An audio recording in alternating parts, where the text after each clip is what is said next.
Bardella, il veut baisser la TVA sur l'énergie et ça paraît une bonne idée, sauf si on prend le temps de réfléchir. Imaginons, tu as le RN qui arrive au pouvoir, ils enlèvent 20 centimes de taxes par litre de diesel. On arrive donc à peu près à 1,40€ le litre, quoi. Et donc Total, eux, ils vont se dire que de toute façon, on n'a pas le choix que d'acheter leur carburant pour bosser, donc ils vont pouvoir augmenter les prix de 20 centimes pour faire exploser leurs marges et exploser leurs bénéfices, comme l'année dernière. Bah ouais, quand tu contestes pas les multinationales, et ben c'est eux qui imposent leur intérêt et leur politique. En vrai, si tu veux contrôler le prix du carburant, il y a une solution, on réquisitionne Total Énergie pour que l'État gère totalement le raffinement et la distribution du carburant en France. Les bénéfices de Total deviennent les bénéfices de l'État qui servent à financer notamment les hôpitaux. L'assemblée des actionnaires de Total devient une assemblée citoyenne et démocratique où on discute du prix du carburant, de la transition écologique et de la répartition de tous les bénéfices de l'entreprise sur l'ensemble de la société. Ça, c'est une vraie proposition souverainiste dans l'intérêt général, sauf que Bardella, non, c'est pas la sienne. Lui, il préfère protéger d'autres intérêts et c'est ce qu'on voit ensemble d'ailleurs dans la dernière vidéo du Canard réfractaire. 100% d'accord.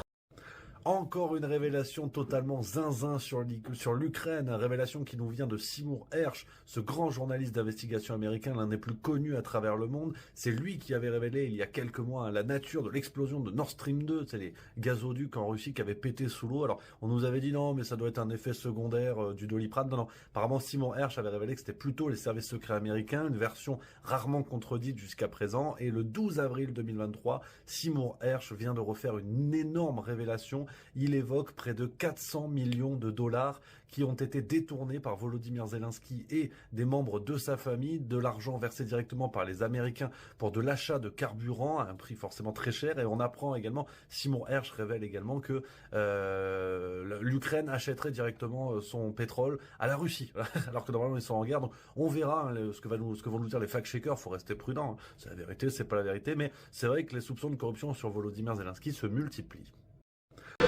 Oh, que c'est drôle. Il est possible que ça fasse un peu mal. Je sais bien que ça paraît curieux ce que je dis, mais à un moment ou à un autre, est-ce que le déliquescence de nos sociétés, c'est pas la conséquence de l'abolition de la peine de mort? En fait, tout ce qui est en train de se passer dans nos sociétés, ça repose le problème de la peine capitale. Oui, je suis d'accord. Écoutez, il faut bien dire que de le flinguer comme ça de sang-froid, sans être tout à fait de l'assassinat, il y aurait quand même comme un cousinage. Je vous laisse, entre corrompus, francs-maçons, satanistes, sionistes, et je vous remercie de m'avoir permis durant ces 4 années passées à vos côtés de vous dire tout le mal que je pensais de vous, ce fut un réel plaisir. Bon, alors des contradictions en politique, j'en ai vu. Vraiment des manques de droiture, à part le nez de Kylian Mbappé, j'en ai vu. Mais alors là, aujourd'hui, Sandrine Rousseau, donc féministe, s'il en est, qui se satisfait du soutien d'une nouvelle personnalité politique à Jean-Luc Mélenchon. Et cette personnalité, c'est Dominique Strauss-Kahn. Voilà, je sais pas quoi vous dire. Je sais plus quoi vous dire. Peut-on être féministe et soutenir Dominique Strauss-Kahn, être contente du ralliement de Strauss-Kahn à sa cause. Je sais que le nouveau Front Populaire galère un petit peu à joindre les deux bouts, pour avoir des candidatures, avoir des soutiens et tout.